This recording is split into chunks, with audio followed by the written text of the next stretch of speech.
तो हेलो प्यारे बच्चों, good morning to all of you. आज हम आपके लिए एक नया टॉपिक लेकर आए हैं जो कि मेरा लेक्चर नंबर 3 है और इलेक्ट्रोस्टैटिक का चैप्टर नंबर 1 से ये टॉपिक है Coulomb's law in vector form. Coulomb's law in vector form मतलब इस वेक्टर फॉर्म में कूलॉम्स लॉ जानने से पहले सबसे पहले हमको पोजीशन वेक्टर के विषय में जानना होगा। अब वास्तव में पोजीशन वेक्टर क्या होता है, तो सबसे पहले हम पोजीशन वेक्टर की बारे में जानेंगे। उसके बाद से हम Coulomb's law in vector form को बेहतर तरीके से हम इसको एक्सप्रेस कर पाएंगे। तो सबसे पहले आपके लिए एक इंपॉर्टेंस हो जाता है कि पोजीशन वेक्टर क्या होता है। पोजीशन वेक्टर, तो चलिए आइए जानते हैं सबसे पहले पोजीशन वेक्टर क्या होता है। तो पोजीशन वेक्टर, सपोज दैट एक पोजीशन वेक्टर, चलिए देख लेते हैं what is position vector. Suppose that कोई, सबसे पहले पोजीशन वेक्टर जान लेते हैं, उसके बाद से हम बात करेंगे Coulomb's law in vector form. नहीं तो आपको ये टॉपिक नहीं समझ में आएगा, क्योंकि Coulomb's law in vector form जानने से पहले हमको पोजीशन वेक्टर जानना एकदम जरूरी होता है। नहीं तो बहुत लोगों का कॉन्सेप्ट इस पे क्लियर नहीं होता है, क्योंकि एक बार हम इसके भुक्तभोगी रह चुके हैं। हमने ऑफलाइन बैच में एक बार इसको मैंने बेहतर तरीके से पोजीशन वेक्टर के आधार पर बेस पे हमने इसको पूरा रिप्रेजेंट किया था। तो कोई ऑफलाइन कोचिंग वाला, उसको किसी यूपी बोर्ड का कोचिंग वाला था, उसको पूरी तरीके से काट दिया था। तो इससे पहले, सबसे पहले हम Coulomb's law in vector form जानने से पहले हम पोजीशन वेक्टर जानने की कोशिश करते हैं। तो पोजीशन वेक्टर, सपोज दैट एक पार्टिकल है जिसका जो एक पॉइंट O से R1 डिस्टेंस पर है और वो पार्टिकल धीरे धीरे मूव करके R2 डिस्टेंस पे पहुंच जाता है। R2 डिस्टेंस पे पहुंच जाता है और डेल्टा R डिस्प्लेस होता है। कितना डिस्प्लेस होता है बच्चों? तो डेल्टा R वो डिस्प्लेस होता है। कितना डिस्प्लेस होता है? डेल्टा। ध्यान देंगे, देखिए एक ट्राइंगल दिख रहा है आपको। अब sum of vector in triangular form आपने पढ़ा होगा। स्केलर और वेक्टर क्वांटिटी जब आप क्लास 11th में पढ़ रहे होते हैं तो उस समय ये टॉपिक बहुत ही ये अहम भूमिका निभाता है। तो चलिए, ये पॉइंट, ये पॉइंट माना वो है,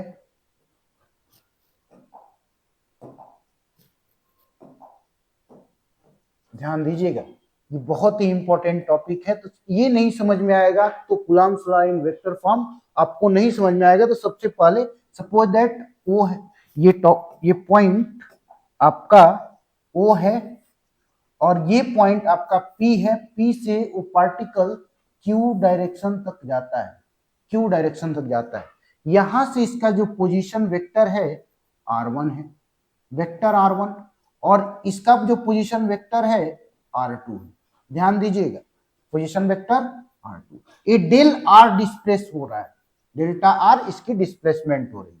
ध्यान दीजिएगा, डेल्टा R इसका डिस्प्लेसमेंट हो रहा है, P से Q तक डिस्प्लेसमेंट हो रहा है। हमने P के हेड को Q के टेल से मर्ज मिलाया और Q के हेड को डेल्टा R के हेड से मिलाया। अब देखिए यहां पर हमने already I have read about completely vector sum in triangular form. Here, यहां से ध्यान दीजिएगा, वेक्टर ओपी या vector OP plus vector PQ is sum of vector OP plus vector PQ is equal to resultant vector OQ। ये ध्यान दीजिएगा, ये बहुत इंपॉर्टेंट है, ये यहां पे ध्यान देने वाली बात है। अब देखिए यहां पर O से P का वेक्टर कितना है? तो O से P का वेक्टर R1 है। कितना है? ओ से पी का वेक्टर r1 है, OP वेक्टर r1 है और PQ वेक्टर कितना है, डेल्टा r है। डेल्टा r पे भी हम वेक्टर लगा देते हैं क्योंकि ये भी एक डिस्प्लेसमेंट वेक्टर है। तो r1 plus delta r is equal to r2। ध्यान देंगे, r1 plus delta r is equal to r2। r यहां पे जब डेल्टा r डिस्प्लेसमेंट निकालेंगे तो डेल्टा r इजकल टू मिलेगा हमको vector r2 minus vector r1। इसको इस टर्म को आप नोट्स बनाते चलिए, बिना कॉपी कलम का नहीं हो पाएगा। कॉपी नोट पैड उठाइए और इसको नोट कर डालिए, नोट कर लेंगे। तो delta r is equal to r2 minus r1। p से q डिस्प्लेस हो रहा है तो r2 माइनस r1, जब q से p डिस्प्लेस होगा तो r1 माइनस r2, जब p q से p डिस्प्लेस होगा तो क्या होगा, r2 माइनस r1। तो चलिए उसको भी देख लेते हैं, थोड़ा ध्यान देंगे।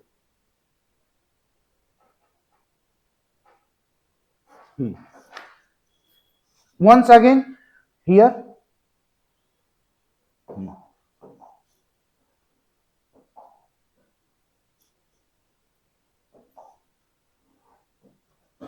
जब कोई पार्टिकल है वो जब Q से P की तरफ मूव करता है, किधर से किधर की तरफ, ये उसका ऑब्जर्विंग पॉइंट है, वो कहां से कहां तक मूव करता है, Q से P की तरफ।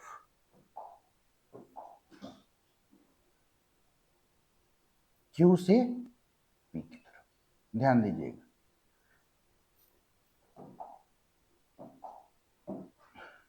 यहां से इसका जो पोजीशन वेक्टर है और इसका जो इसके टेल को इसके हेड से मिलाते हैं, तो थोड़ा ध्यान दीजिएगा। यहां पर सपोज दैट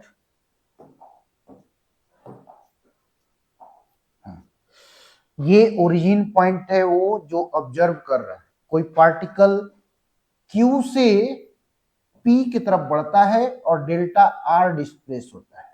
कितना डिस्प्लेस होता है, R डिस्प्लेस होता है। O से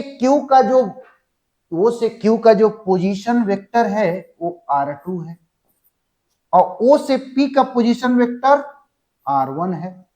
तो यहां पर देखिएगा, ध्यान दीजिएगा, सेम हियर OP के हेड को QP के टेल से मिलाया, QP के टेल से मिट किया और QP के हेड को OP के हेड से मिट किया। अब देखिए यहां पर जो वेक्टर सम आएगा वो इस ट्रायंगल में जाएगा। OQP में यहां पे क्या था, OPQ, यहां पे OQP का जो रिजल्टेंट वेक्टर मिलेगा वो मिलेगा आपको, देखिएगा, ध्यान दीजिएगा, OQ plus vector OQ plus vector PQ is equal to vector QP। The sum of both vector OQ plus PQ is equal to vector QP, that is the resultant vector of this triangle. Here the value of OQ is R2, the value of OQ is R2 plus the value of PQ is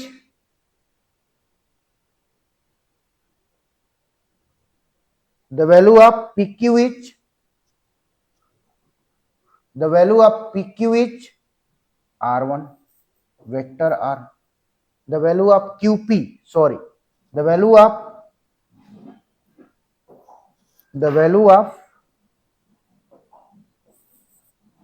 QP, PQ no, यहां पे ध्यान दीजिएगा, OQ अब plus QP, OQ plus QP is equal to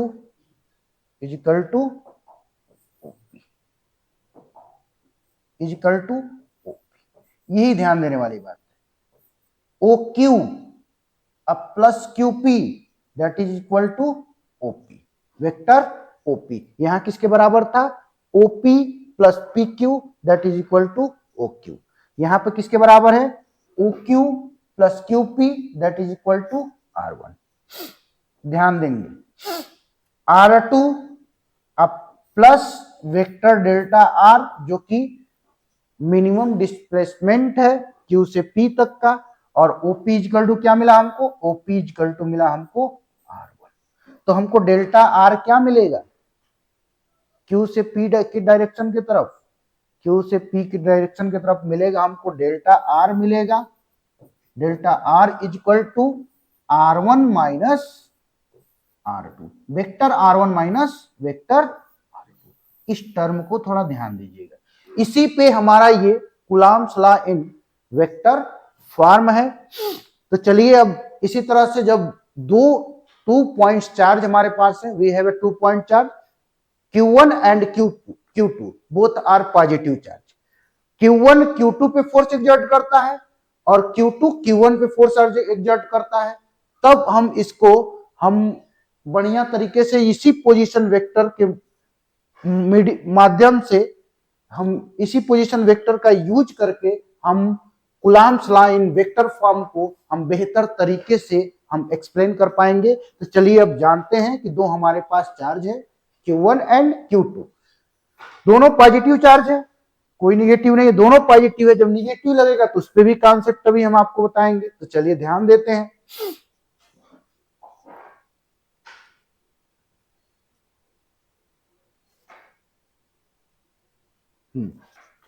Coulomb's law in vector form, तो ध्यान देंगे, suppose that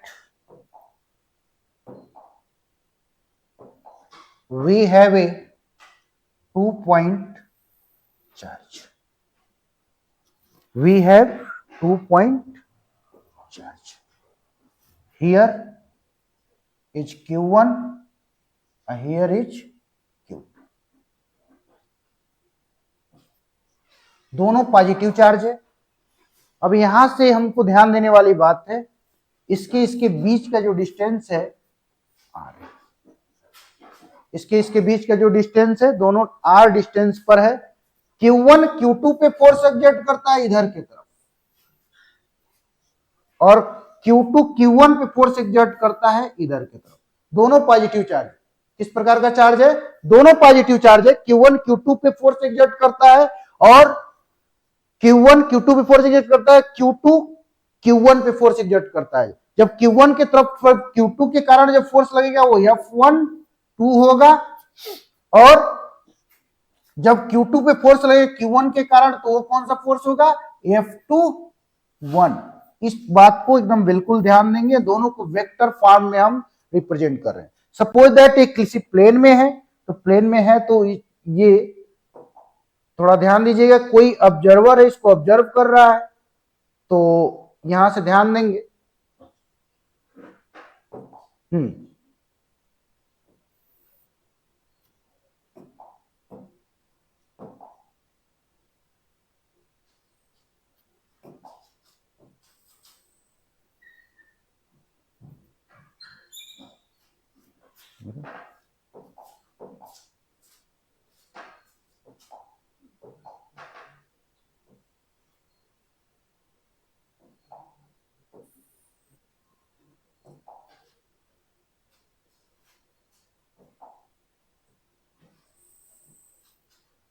कोई observer है,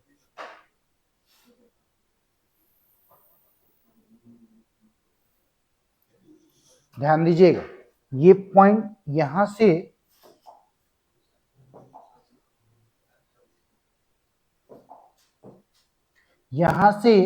जो इसका पोजीशन वेक्टर है इसका ध्यान दीजिएगा, और यहां से इसका जो पोजीशन वेक्टर है,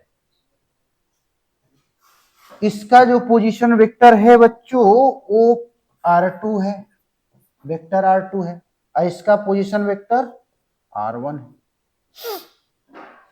जब Q2 के कारण Q1 पे फोर्स होगा F1(2) होगा, और Q1 के कारण जो Q2 पे फोर्स होगा वो F2(1) होगा। तो हमने कूलम्ब्स लॉ से देखा था, कूलम्ब्स लॉ से हम इसको डिफाइन करेंगे, क्योंकि इसका टॉपिक का नाम ही है Coulomb's law in vector form. तो चलिए देखते हैं, जो F12 होगा उसकी वैल्यू कितनी होगी और F21 होगा उसकी वैल्यू कितनी होगी। तो चलिए इधर ध्यान दीजिएगा। F12 अभी हमने पोजीशन वेक्टर देखा, पोजीशन वेक्टर अभी हमने पढ़ा है। तो F12 दोनों का पोजीशन वेक्टर हमने लिख लिया है, किसी ओरिजिन से, किसी ओरिजिन O से ये माना कि पॉइंट P है और ये पॉइंट क्या है, या पॉइंट A है और ये पॉइंट B है, पॉइंट B है, या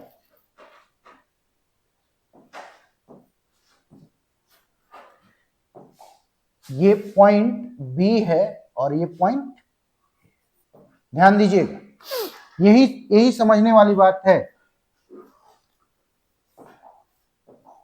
ये Q1 है।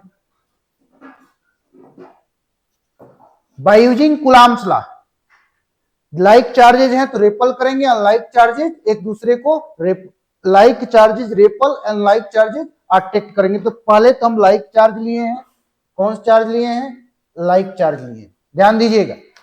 तो Q1 पे जो लगने वाला फोर्स है Q2 के कारण, Q1 पे लगने वाला फोर्स Q2 के कारण क्या होगा बच्चों, तो F12 vector F12 is equal to 1/4 pi epsilon naught के Q1 Q2 अपान R12 का स्क्वायर, R12 का स्क्वायर इंटू वेक्टर R1Q जो कि यूनिट वेक्टर है, किस डायरेक्शन में, Q1 के डायरेक्शन में, किस डायरेक्शन में, Q1 के डायरेक्शन में, जिसका वैल्यू अभी हम बताएंगे क्या होता है। R12 का मतलब यहां पर vector cap R12 means vector R12 upon R, ये पॉइंट याद रखेंगे, जो कि यूनिट वेक्टर है, vector R12 equal to R12 vector R12 upon R। अब चलिए आगे देखते हैं, तो इसका वैल्यू कितना होगा, ध्यान दीजिएगा, यहां से इसका वैल्यू हम लिखने जा रहे हैं, देखिएगा, vector F12 equal to 1/4 pi epsilon naught के Q1 Q2 upon R1 minus R2 का होल स्क्वायर। ध्यान दीजिए, यही पॉइंट हमको, यही पॉइंट समझने योग्य है। यहां पे कैप R12 है, तो इसका वैल्यू होगा वेक्टर R12 अपान, यहां पे ध्यान दीजिएगा, ये भी R12 रहेगा। तो वेक्टर R12 का मतलब vector R1 minus vector R2 upon R1 minus R2, R1 minus R2, ये F12 है जब लाइक चार्ज हो तब। अब देखिए F21 निकाला जाए, तो F21 यानी कि Q2 पे फोर्स Q1 के कारण, Q2 पे फोर्स Q1 के कारण, ड्यू टू फोर्स Q2 पे फोर्स किसके कारण, Q1 के कारण। तो चलिए देखते हैं, force on Q2 due to Q1, देखिए यहां पर F21 by using position vector F21 क्या होगा बच्चों, तो देखिए ध्यान से, F21 equal to vector F12 equal to 1/4 pi epsilon naught के Q1 Q2 अपान R12 नहीं, R21 का होल स्क्वायर इंटू R21 का कैप, यानी कि ये दर्शा रहा है कि जो फोर्स है वो 2 पे लग रहा है 1 के कारण, फोर्स जो है Q2 पे Q1 के कारण लग रहा है। तो इसका भी वैल्यू जब हम पुट करेंगे, इसको इक्वेशन नंबर 1 मानते हैं, और इसको इक्वेशन नंबर, अभी इक्वेशन नहीं बनाएंगे क्योंकि अभी इसमें अभी हम पूरा डिटेल अभी इसका डिटेल इसकी वैल्यू नहीं फाइंड किए हैं, तो vector F21 is equal to 1/4 pi epsilon naught के Q1 Q2 अपान, ध्यान दीजिएगा, R2 माइनस R1 का square into R2 minus R1, vector R2 minus vector R1 बटे वेक्टर R2 माइनस R1।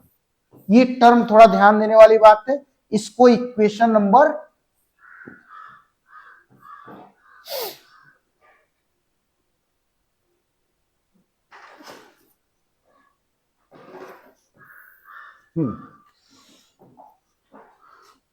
ध्यान देते जाइएगा, ये बहुत ही इंपॉर्टेंट है, जिसको Coulomb's law in vector form नहीं समझ में आएगा, वो Q1 Q2 पे किस टाइप का फोर्स एग्जर्ट होगा, वो कभी भी इसको उस टाइप की ना ही न्यूमेरिकल सॉल्व होगा ना ही लॉजिकल क्वेश्चन सॉल्व होगा। तो सबसे पहले अब देखिए, यहां पे अगर हम माइनस कॉमन ले लें, यहाँ पे अगर माइनस कॉमन ले लेते R1 माइनस R2 हो जाएगा, यहाँ पे भी माइनस माइनस लें तो यहाँ पे भी ये क्या हो जाएगा, R1 minus R2 minus minus plus हो जाएगा। तो इसको हम लिख सकते हैं F21 को, ध्यान दीजिएगा, वेक्टर F12 को हम लिख सकते हैं, वेक्टर F12, ध्यान दीजिएगा, vector F21 is equal to -1/4 pi epsilon naught के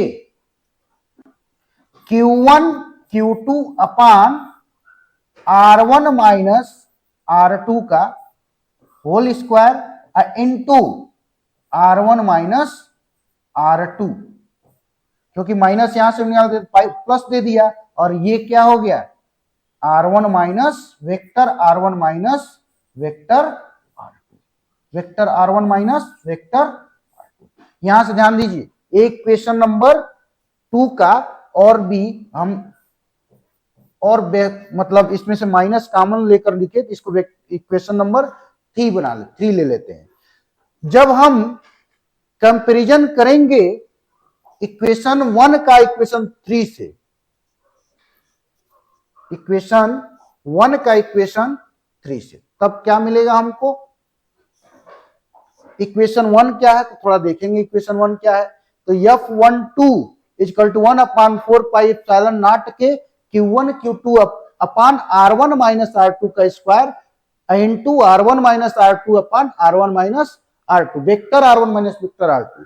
और यहाँ पे क्या मिला था हमको, 1/4 पाई एप्सिलॉन नॉट के Q1 Q2 अपान R2 माइनस R1 का whole square into R2 minus vector R2 minus vector R1 बटे R2 minus R1।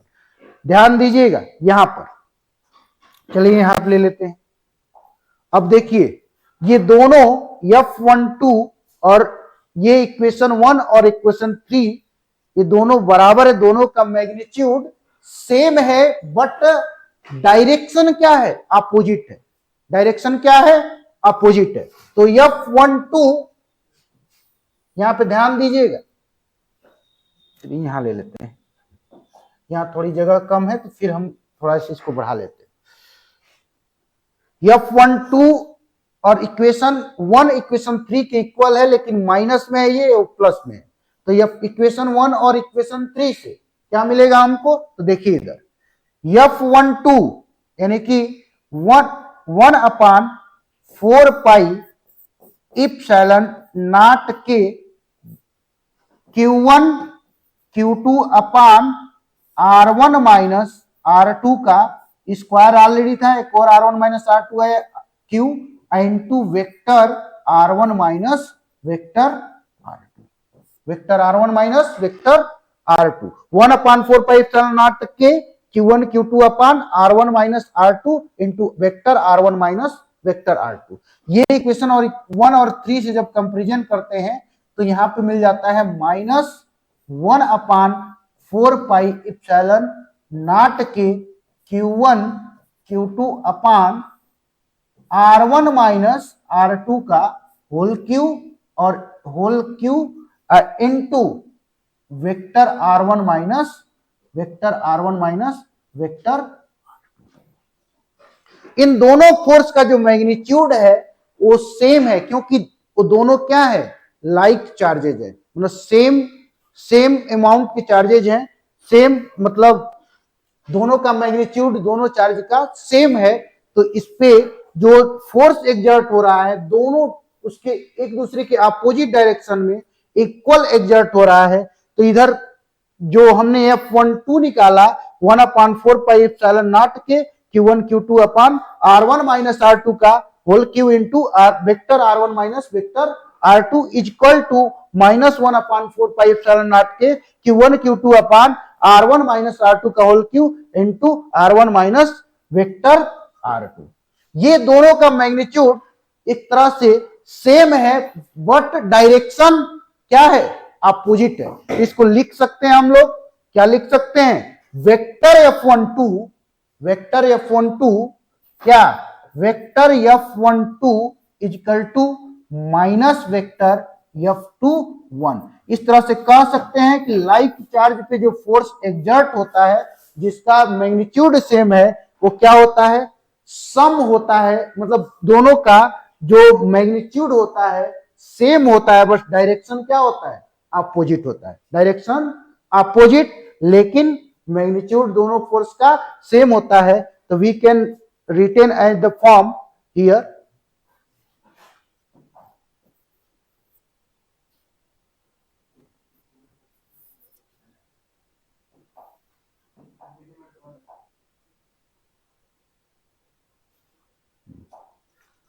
4 pi epsilon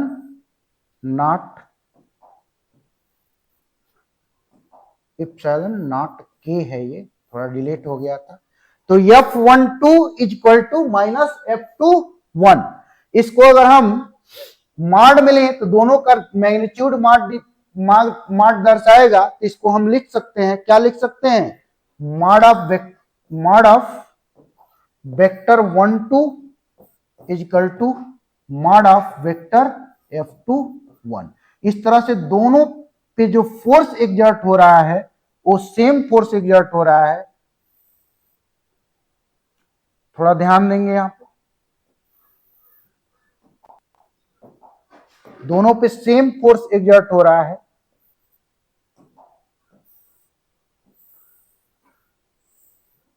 F12 बराबर है F21 के। अब देखिए, अब नया अगर मान लीजिए अगर वो अनलाइक चार्ज हो जाए तब उसका फोर्स का डायरेक्शन किधर होगा, तो उस पर भी थोड़ा चर्चा कर लेते हैं। यही आपका Coulomb's law in vector form है, और ये पूरा डिटेल लेक्चर आप एक बार देखकर इसका नोटपैड बना सकते हैं, क्योंकि हमने पूरा एकदम बेहतर तरीके से पोजीशन वेक्टर के आधार पर हमने इसको क्या किया है, पोजीशन वेक्टर के आधार पर हमने इसको एक्सप्लेन किया है। जैसे कि अगर Q2 Q1 पे फोर्स लगाएगा तो यहाँ पर जो हो जाएगा, क्या हो जाएगा, वेक्टर R12 हो जाएगा, कैप R12 हो जाएगा। इसका जो वेक्टर मिलेगा, vector R1 minus R2 upon R1 minus R2।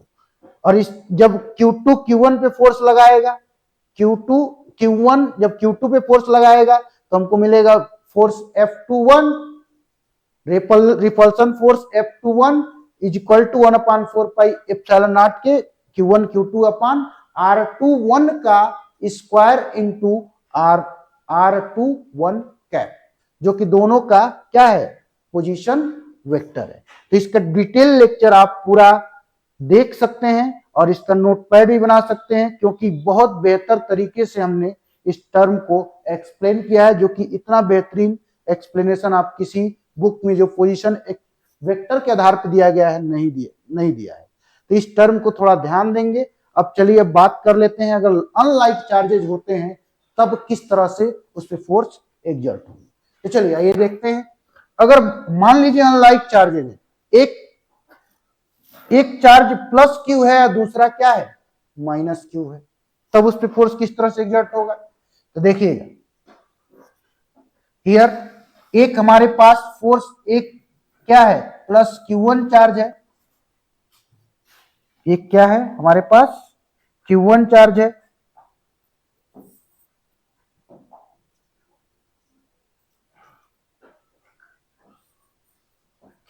Q charge है,